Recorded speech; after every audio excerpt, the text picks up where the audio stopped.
Luke chapter 15.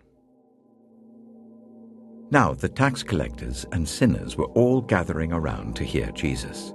But the Pharisees and the teachers of the law muttered, "This man welcomes sinners and eats with them." Then Jesus told them this parable. Suppose one of you has 100 sheep and loses one of them. Doesn't he leave the 99 in the open country and go after the lost sheep until he finds it?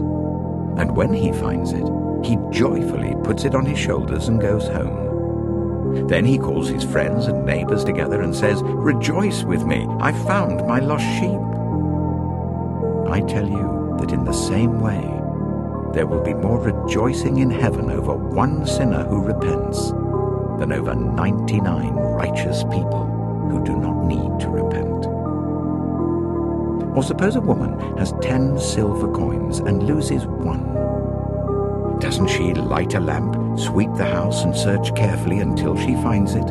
And when she finds it, she calls her friends and neighbors together and says, "Rejoice with me, I've found my lost coin." In the same way, I tell you, there is rejoicing in the presence of the angels of God over one sinner who repents. Jesus continued, "There was a man who had 2 sons. The younger one said to his father, 'Father, give me my share of the estate.' So he divided his property between them. Not long after that, the younger son got together all he had, set off for a distant country, and there squandered his wealth in wild living. After he had spent everything, there was a severe famine in that whole country, and he began to be in need. So he went and hired himself out to a citizen of that country, who sent him to his fields to feed pigs.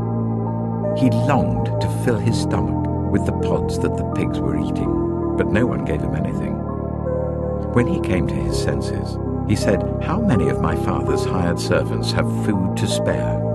And here I am, starving to death. I will set out and go back to my father and say to him, Father, I have sinned against heaven and against you. I am no longer worthy to be called your son. Make me like one of your hired servants.' So he got up and went to his father.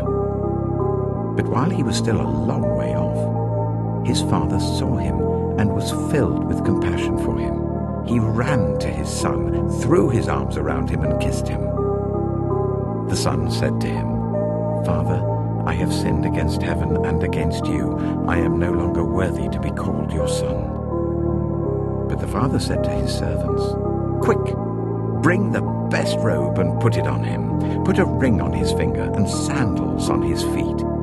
Bring the fattened calf and kill it. Let's have a feast and celebrate.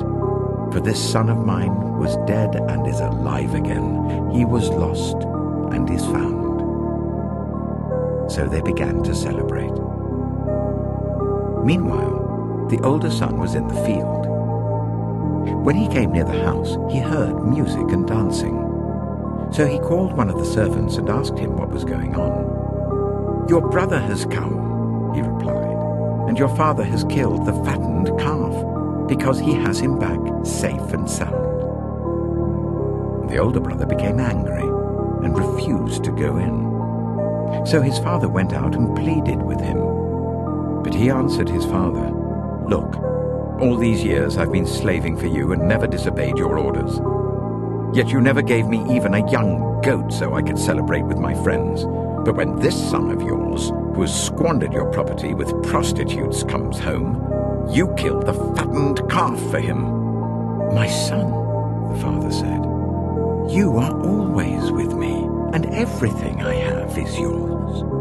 But we had to celebrate and be glad because this brother of yours was dead and is alive again.